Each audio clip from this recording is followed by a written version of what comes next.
Despierta, despierta. Despierta, despierta, despierta,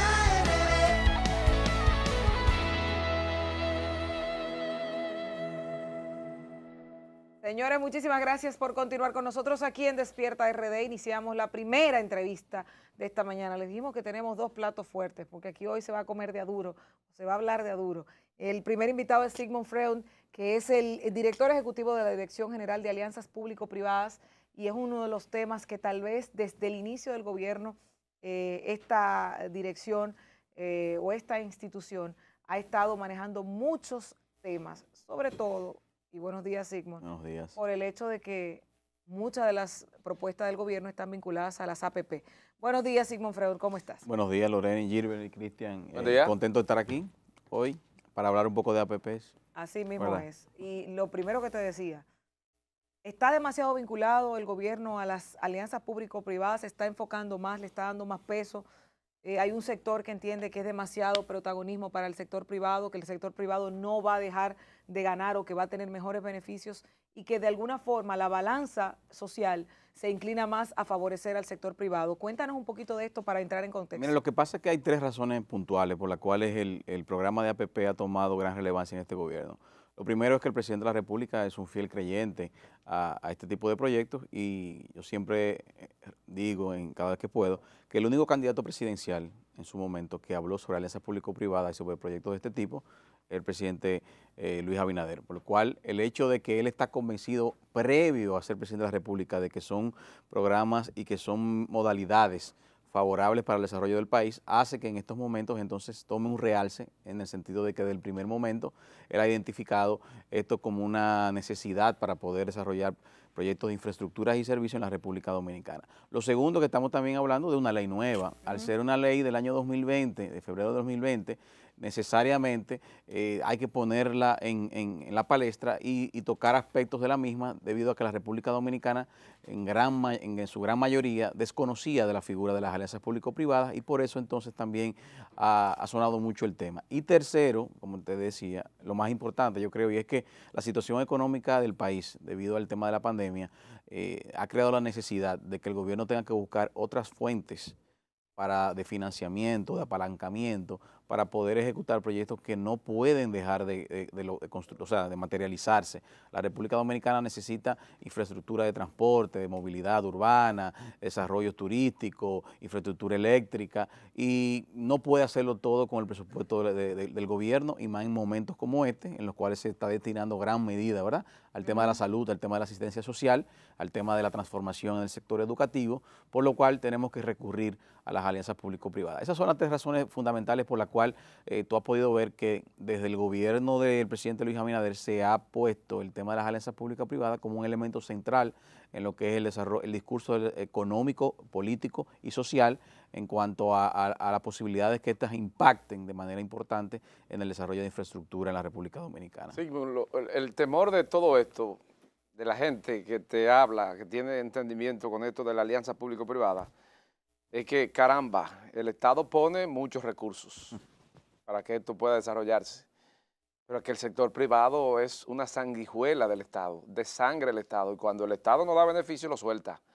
Entonces, la preocupación que hay es esa, de que se le entregue todo al sector privado y que luego esa deuda que quede, ese pasivo que quede, el Estado sea el responsable.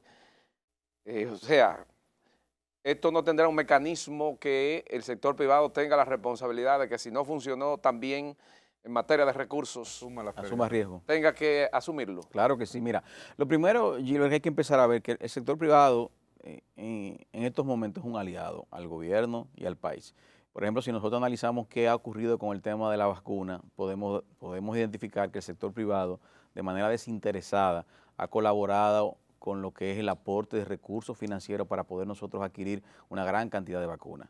Por lo cual, en momentos en los cuales la República Dominicana requiere de la unión de ambos sectores, vemos las alianzas público-privadas como esa potencialidad. Claro, ¿qué es lo que ha ocurrido? Históricamente, los proyectos concesionarios o de alianza público-privada en la República Dominicana se ha visto en el caso en el cual el gobierno no se defiende a sí mismo. O sea, los funcionarios que tienen la responsabilidad de ejecutar este tipo de proyectos, ya sea por inobservancia, ya sea por dejadez o ya sea por cualquier otro tipo de razón, no defienden los intereses del país y de la ciudadanía en la ejecución de estos proyectos. Y no es el hecho es que si nosotros mismos como gobierno y funcionarios no nos defendemos, el sector privado simplemente lo que siempre va a buscar, como en toda operación que ellos realizan, es su rentabilidad. Eso es una realidad. Esa es la razón de ser el sector privado. Ahora, tiene que haber un contrapeso por parte del gobierno, el cual establezca las reglas claras de cómo se ejecutan este tipo de proyectos. Y como tú dices, en algunos casos los proyectos son exitosos, bueno, todo el mundo tiene derecho a que le vaya bien. Pero en aquellos casos en los cuales los proyectos no son tan exitosos, entonces las pérdidas tenemos también que asumirlas ambos. Tiene que haber una correcta distribución de riesgos en los proyectos de alianza público-privada, que es el elemento fundamental que no ha ocurrido en muchos de los proyectos previamente ejecutados.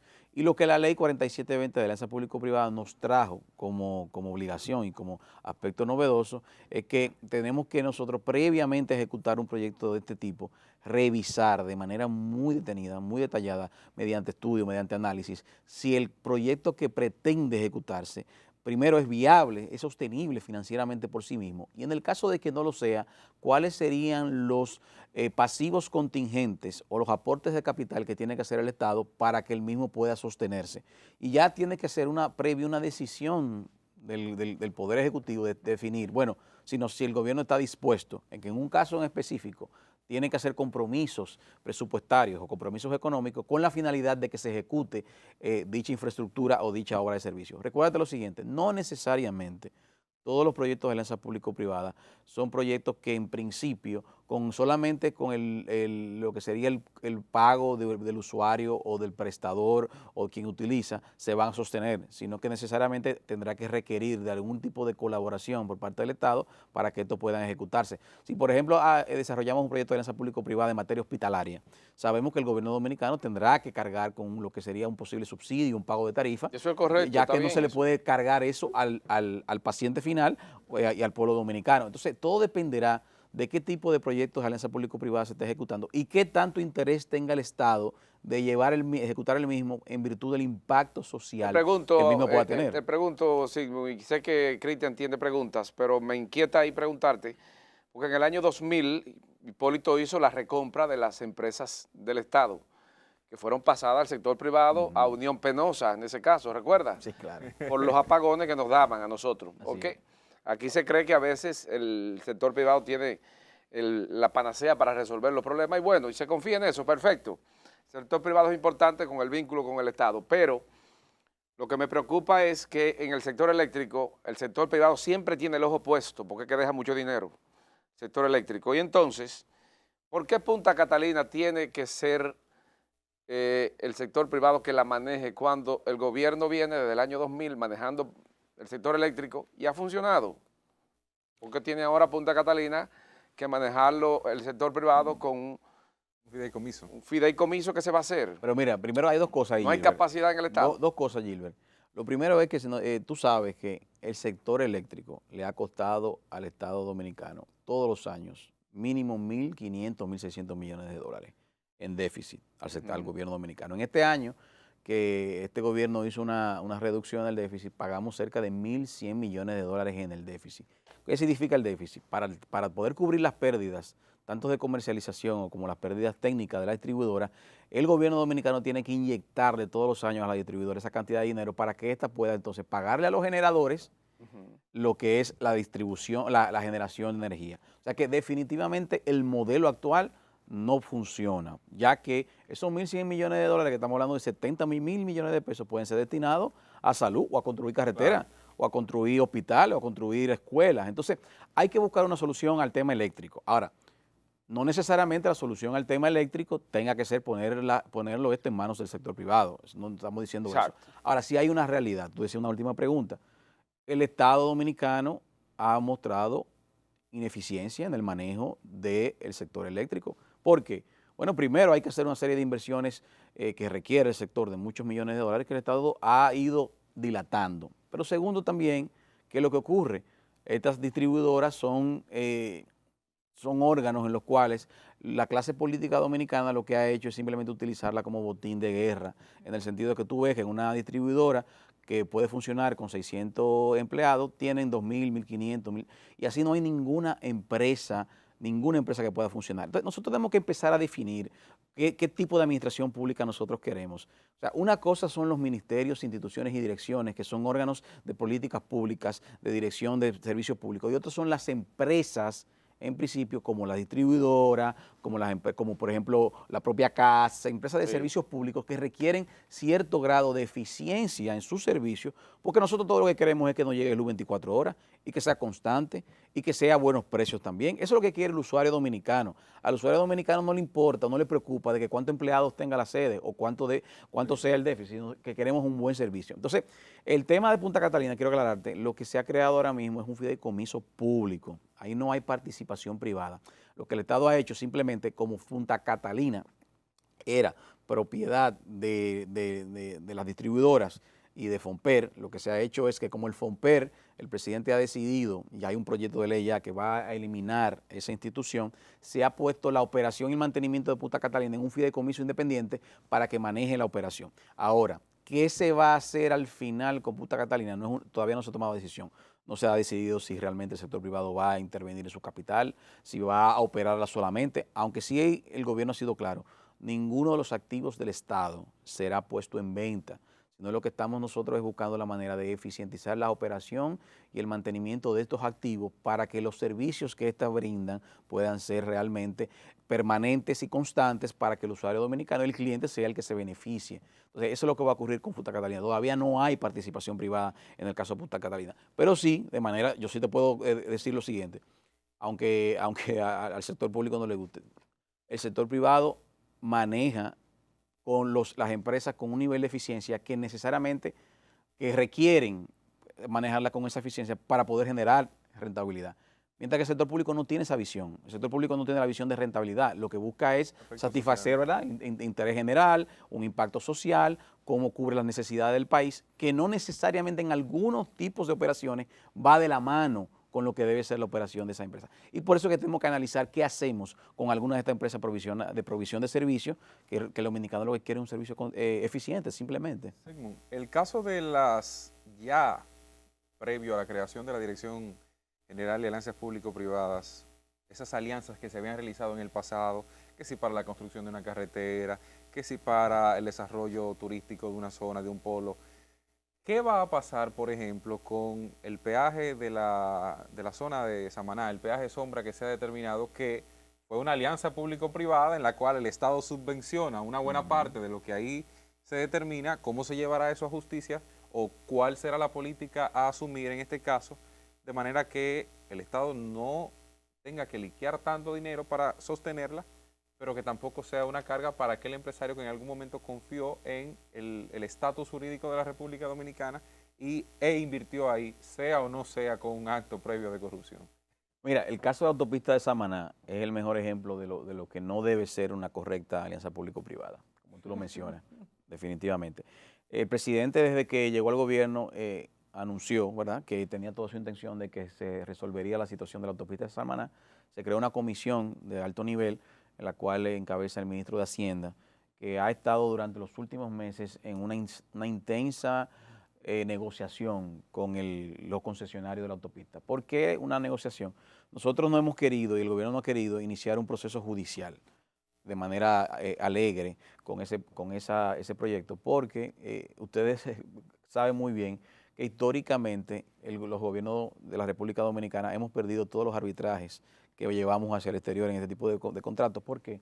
Porque son contratos que se han estado muy bien estructurados, en el cual benefician a la República Dominicana, en la cual benefician a los actores privados, y cuando el Estado Dominicano decide de rescindir los mismos de manera unilateral, usualmente los arbitrajes, que no son procesos que se llevan en otros países, que no hay una visión necesariamente de lo que es el impacto social que pueda tener esa rescisión del contrato, los beneficios sociales para el país, sino simplemente un análisis puro y simple del contrato, entonces nosotros salimos condenados. Es por eso que nosotros hemos iniciado una negociación con los concesionarios para ver de qué manera nosotros podemos desmontar el tema de la autopista del peaje sombra. Es la gran carga que tiene el gobierno dominicano, pagando cerca de 60 millones de dólares todos los años. Hemos pagado cerca de 26 mil millones de pesos en ese peaje sombra, en adición a lo que se cobra por el peaje que paga cada usuario. Debo decir que el concesionario se ha mostrado muy abierto y entiende la necesidad de que la situación actual no permanezca por largo tiempo. Y se han presentado ya varias alternativas sobre la mesa. Todavía no tenemos una aprobación definitiva por parte de esto, pero sí puedo asegurarles que la solución de esa autopista está más cerca que lejos. O sea, hay una voluntad firme del gobierno y nosotros lo que hemos querido simplemente que sea con un compás de espera, evitar que esta situación tenga que escalar a instancias internacionales que también nos pongan a nosotros en una situación más compleja y poder lograr la solución al peaje sombra. Ahora, definitivamente, ahí lo que ocurrió, como tú decías, fue una incorrecta estructuración del proyecto de alianza público-privada, una asunción absoluta por parte del Estado de todos los riesgos del proyecto, o sea, en el cual el Estado Dominicano tenía que asumir que si no pasaban los 30.000 vehículos que supuestamente debieron pasar con un mal análisis de tráfico hecho desde el inicio, Qué negociazo. un mal análisis, teníamos que pagar entonces. Eso no fue el gobierno de Hipólito que se firmó. Sí, eso fue ese Caramba, gobierno de Hipólito, sí, así es. Pero habrá una consecuencia en el caso para o sea, ¿se iniciará algún proceso de persecución para aquellos que tuvieron algún tipo de incidencia en eso? No para la empresa, porque la empresa jugó bien su partida. Hasta yo lo hubiera firmado ese contratito. Contra aquellos que tuvieron incidencia en que eso se gestionara aún de la forma incorrecta en que se vio. Mira, yo no sabría decirte, nosotros no nos hemos involucrado en ese tema. Ahora, eso es un tema de que si hay alguien corresponsable, ahí estará ahí de la justicia para identificarlo. Pero déjame decirte, fue cierto que en el gobierno de Hipólito se inició, pero en las adendas que afectaron realmente ese proyecto, fueron en el gobierno del presidente Leonel Fernández. Es una realidad. Se hicieron 2 adendas que impactaron de manera muy agresiva ese contrato y fue la modificación realmente del ingreso mínimo garantizado, como se le denomina el peaje sombra, que está el elemento en el cual el Estado Dominicano tiene que garantizarle un 18% de tasa de retorno todos los años en dólares a esa empresa, sin importar si pasa un vehículo o pasan 30.000 vehículos. O sea, ese es el problema del contrato. Tengo la curiosidad. Tremenda sombra. ¿Cómo se da el tema del proceso de las alianzas? ¿Quién busca a quién? ¿El Estado dice necesitamos una alianza en este sector o el sector privado se acerca al gobierno para hacer las alianzas? ¿Cuál es el proceso que se da y la necesidad que hay que surge? Porque me imagino que las alianzas surgen por una necesidad de algo. Y sobre todo, ¿qué nivel de responsabilidad social corporativa manejan las empresas privadas para retornar de alguna forma a la sociedad ese aval que le da el gobierno? La ley prevé las 2 posibilidades, Lorena, de iniciativas privadas o iniciativas públicas. O sea, ya sea que el Estado Dominicano identifique la necesidad de desarrollar un proyecto determinado, como por ejemplo el caso de Pedernales, el gobierno dominicano y Manzanillo. Son 2 casos puntuales en los cuales el gobierno dominicano ha identificado la necesidad de desarrollar, mediante la modalidad de alianza público-privada, 2 puntos o 2 polos de la región suroeste del país para beneficio de esa zona, para crear empleos, para crear movilidad económica y para impactar socialmente. Son iniciativas públicas en las cuales se convoca al sector privado al desarrollo de este proyecto que el gobierno ha identificado previamente como necesario para la República Dominicana. Mientras que existen otras posibilidades y es que la iniciativa privada sea la que intervenga, es decir, el agente privado identifica una situación en la cual entiende que puede haber mejoras en infraestructura o servicios públicos y la propone directamente al Estado. Eso tiene que estar propuesto dentro de los grandes sectores que el gobierno ha identificado como prioritarios en las alianzas público-privadas. Nosotros, mediante una resolución, identificamos 10 sectores. Para que el sector privado pueda llegar a ir a la dirección y depositar una iniciativa privada, tiene que estar incluido dentro de esos 10 sectores. Y si está dentro de 10 sectores, nosotros entonces, luego de un proceso de revisión y análisis, declaramos de interés público. Cuando se declara de interés público significa que ya el gobierno asume como de interés general ese proyecto que ha sido presentado por el agente privado. Yo te pongo un ejemplo. El caso de la autopista del Ámbar, que ustedes han escuchado, la autopista Santiago-Puerto Plata, es una iniciativa privada, o sea, es una iniciativa que un consorcio de empresarios dominicanos ha depositado en nuestra institución. Nosotros la declaramos de interés público porque el gobierno tiene el interés de que se ejecute esa obra y entonces la vamos a llevaremos un momento a licitarla. O sea, puede ser las dos maneras. La idea es que siempre necesariamente tenga que ser un proyecto de infraestructura o servicio de impacto social. Señor Eso es Freud, lo que busca el Estado. en lo que tiene que ver con Manzanillo, ¿hay alianza público-privada? Sí, habrá. En este momento no la hay porque Manzanillo se está desarrollando de manera paulatina. ¿En qué sentido? Allá hay dos proyectos. Hay varios. El puerto. Hay varios. Exacto, Está el el tema puerto, eléctrico. Ajá. el tema eléctrico y un castillero. Un castillero. Un castillero en este ¿Por, momento. ¿por qué por qué los americanos son los que van a dirigir eso y no China? No. Ay, Mira, ay. lo que pasa es que ha El habido... embajador chino ¿Eh? habló de eso. Así no, hace pero unos es una días. ha habido una Ah, desinformación. pero ustedes con se eso. reunieron con ingenieros americanos. Sí, no, mira lo que pasa. O sea, ahí hay una línea. Mira lo que pasa. Ay. Lo que pasa es lo siguiente. Ay, ¿Por qué chino no? No, lo que pasa es lo siguiente. Manzanillo Algo que Manzanillo te- como proyecto Ajá. general, que tiene, como te mencionaba, energía, Sí. tendrá un astillero, tendrá centros logísticos y zona franca, y tendrá la ampliación del espigón o del puerto, requiere de muchos análisis y muchos estudios técnicos. El gobierno dominicano no tiene, en principio, ni los recursos económicos ni técnicos para poder hacer todo eso en el tiempo que nosotros queremos hacer. Correcto. ¿Qué tiempo? Bueno, nosotros pretendemos que de aquí al 2024 ya esté el muelle concluido, ¿Cómo? la ampliación, claro. Una de las plantas ya de generación eléctrica ya en fase final de 3 instalación, años. claro. Y el astillero también concluido. Entonces, ¿qué ocurrió?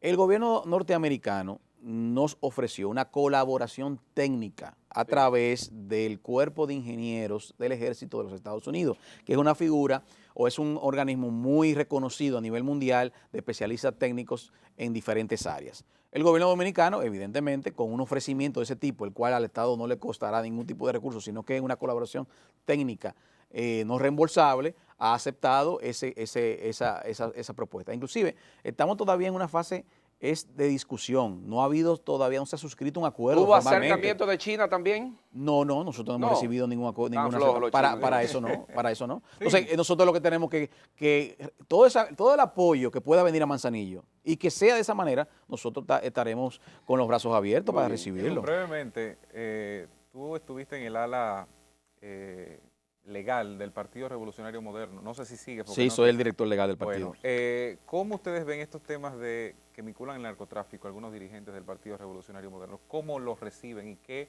actitud tomarán ustedes como partido frente a esto?